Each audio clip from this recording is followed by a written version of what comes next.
నందు ప్రేమైన సహోదరి సహోదరులకు యేసుక్రీస్తు నామములో శుభములు. దేవుని యొక్క కృప మీకు కలుగును గాక. ఈరోజు దేవుడు మనకిచ్చిన మాట 80వ కీర్తన 10వ వచనం. దాని నీడ కొండలను కప్పెను, దాని తీగలు దేవుని దేవదారు వృక్షములను ఆవరించెను. ఈ మాటలు మనము 80వ కీర్తనలో చూస్తున్నాము. ఇక్కడ చూస్తే దాని నీడ అంటే దేని నీడ అనేది మనకు తెలియాలి అంటే 8వ వచనం మనము చదవాలన్నమాట. 80వ కీర్తన 8వ వచనం. నీవు ఐగుప్తులో నుండి ఒక ద్రాక్షావల్లిని తెచ్చితివి, అన్యజనులను వెళ్ళగొట్టి దాన్ని నాటితివి. అంటే దేవుడు ఐగుప్తులో నుండి ఒక ద్రాక్షావల్లిని తెచ్చారంట. ఐగుప్తులో నుండి ఎవరిని తీసుకొచ్చారు అని అంటే ఇశ్రాయేలీని తీసుకొచ్చినట్టుగా మనము చూడగలమన్నమాట. ఇశ్రాయేలీని దేవుడు తన చాచిన బాహు చేత వారిని విడిపించి ఫరోకి అనేకమైన సూచక్రియలు చూపించి విడిపించి తీసుకొని వచ్చి కానాను దేశంలో దాన్ని నాటినట్టుగా మనం చూడగలమట. దాని నీడ కొండలను కప్పెను అని ఇక్కడ మనకు తెలియజేయబడుతుంది. అంటే ఇశ్రాయేలీని దేవుడు ఐగుప్తు దేశంలో నుండి తీసుకొచ్చిన ద్రాక్షావల్లితో ఈ కీర్తనకారుడు పోలిస్తున్నారన్నమాట. ఆ పోల్చిన కీర్తనకారుడు అంటున్నారు కదా, దాన్ని నువ్వు నాటావు, దాని నీడ కొండల్ని కప్పెను. ద్రాక్షావల్లి అంటేనే మనకు అందరికీ తెలుసు అనమాట.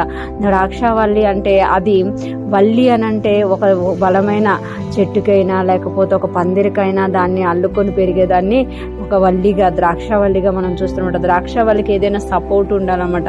కానీ ఇక్కడ మనం చూస్తే దాని నీడ కొండల్ని కప్పెను. అంటే ద్రాక్షావల్లి ఎంతగా ఎదిగింది అని అంటే కొండలను కప్పేటంతగా ఎదిగింది. కొండలను మనం చూస్తూ ఉంటాం, కొండలు ఎంత ఎత్తుగా ఉంటాయో అనమాట. ఆ కొండలను అంట ఈ ద్రాక్షావల్లి కప్పిందంట. దాని తీగలు దేవుని దేవదారు వృక్షములను ఆవరించెను. దేవుని దేవదారు వృక్షములు దాని తీగలు ఆవరించి ఉన్నాయంట. అంటే దేవుడు తీసుకొచ్చిన ఆ చిన్న ద్రాక్షావల్లి ఆ యొక్క జనాంగాలు ఎంతగా వర్ధిల్లాయి అని అంటే కొండలను కప్పేశాయి, బలమైన దేవదారు వృక్షములను ఆవరించి ఉన్నాయి. దానికి అంతటికి కారణం ఏంటి అంటే దేవుని యొక్క ఆశీర్వాదం. దేవుడు వారితో ఉండడం వల్ల, దేవుడు వారిని దీవించడం వల్ల వారు ఎంతగా ఎదిగారు అని అంటే కొండల్ని అంటే ద్రాక్షవల్లి ఎప్పుడు కూడా కొండల్ని కప్పేటంతగా ఎదగదు. మనం నేచురల్గా చూసుకునే ద్రాక్షవల్లి ఒక రేంజ్ వరకు ఎదిగి ఒక ద్రాక్ష పళ్ళు వస్తాయి. కానీ ఇక్కడ దేవుడు ద్రాక్షవల్లిగా ఇశ్రాయేలీలను పోలుస్తుండు. ఇశ్రాయేలీలు ఎంతగా ప్రబలారు, ఎంతగా ఎదిగారు అని అంటే కొండల్ని సహితం కప్పేసినంత తొందరగా దాని నీడ కొండల్ని కప్పెను, దాని తీగలు దేవుని దేవదారు వృక్షములను ఆవరించెను. ఈరోజు ఫ్రెష్ మనం వింటున్న ప్రతి ఒక్కరూ జ్ఞాపకం చేసుకోవాలి.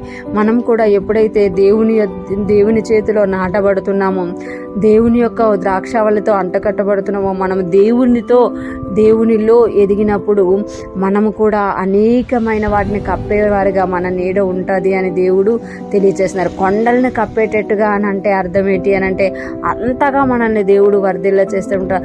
దాని తీగలు దేవదారు వృక్షములను ఆవరించాను. దేవుని దేవదారు వృక్షములు అంటే బలమైన వృక్షములను ఆవరించి ఉండడం వల్ల అది బలముగా ఉందన్నమాట. ఈరోజు ఫ్రెష్ మనం వింటున్న ప్రతి ఒక్కరూ జ్ఞాపకం చేసుకోవాలి. మనల్ని కూడా దేవుడు తనతో అంటుకట్టుకున్న ద్రాక్షావల్లిగా చూస్తున్నామన్నమాట. యోహాను సువార్త 15వ అధ్యాయం ఉంటుంది కదా, నేను ద్రాక్షావల్లిని, మీరు తీగలై ఉన్నారు అంటున్నారు. మనము కూడా ఎప్పుడైతే ఆయన చేతితో నాటబడి ఆయనలో ఉంటామో మనము కూడా వర్ధిల్లే వారంగా ఉంటాము.